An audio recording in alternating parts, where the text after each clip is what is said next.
आतापर्यंतच्या तपासामध्ये जे 3 मुद्दे सन्माननीय सदस्यांनी या ठिकाणी उपस्थित केले, त्यात फॉरेन्सिकचा जो रिपोर्ट आलेला आहे त्या रिपोर्ट प्रमाणे त्या डॉक्टर महिलेने जे काही तिच्या हातावर लिहिलेलं आहे ती तिचीच हँडरायटिंग आहे या संदर्भात निष्पन्न झालेला आहे, तसा रिपोर्ट आलेला आहे। दुसरा जो काही विषय या ठिकाणी त्यांनी मांडला की हे जे काही आरोपी आहेत त्या आरोपींनी दबाव आणला का, तर मुळामध्ये या सगळ्या केसमध्ये हे जे पोलीस अधिकारी बदने आहेत या बदनेंचं एक प्रकारे जी काही आता आपल्याकडे माहिती आलेली आहे, चॅट्स आलेले आहेत, त्या सगळ्याच्यात तिची फसवणूक करून आणि शारीरिक शोषण केल्याचं आपल्याला लक्षात येत आहे बदनेंनी।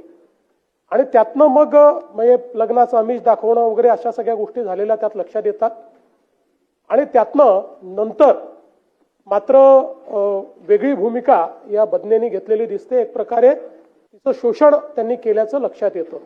आणि दरम्यानच्या काळामध्ये जी काही त्या ठिकाणी वेगवेगळ्या प्रकारे, कारण ती मेडिकल ऑफिसर होती, तर मेडिकल मध्ये ज्यावेळेस एखाद्या आरोपीला अटक होते त्यावेळेस तो अटकेकरता फिट आहे की नाही या संदर्भातला रिपोर्ट घ्यावा लागतो।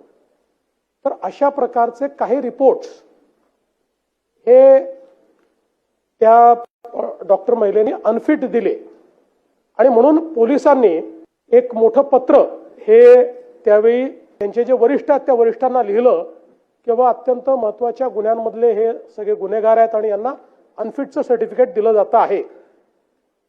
आणि मग त्याच्यावर चौकशी झाली, तिने देखील आपलं पत्र लिहिलं, पण ही सगळी जी बाब आहे ही 5 महिने आधीची आहे। आत्ता जे काही सुसाईड आपल्याला त्या ठिकाणी दिसत आहे त्यामध्ये एकीकडे बदनेनी केलेली फसवणूक आहे आणि दुसरीकडे त्या सगळ्या परिस्थितीचा फायदा घेऊन जो दुसरा आरोपी आहे त्या आरोपीनेही एक प्रकारे तिची फसवणूक केलेली आहे। आणि म्हणून त्या दोघांचं नाव लिहून त्या ठिकाणी या महिलेने ही आत्महत्या केलेली आहे।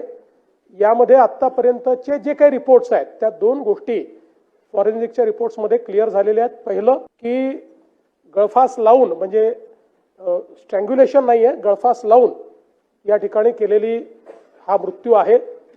आणि दुसरं, हातावर जे काही लिहिलेलं आहे ते अक्षर त्या महिलेचेच आहेत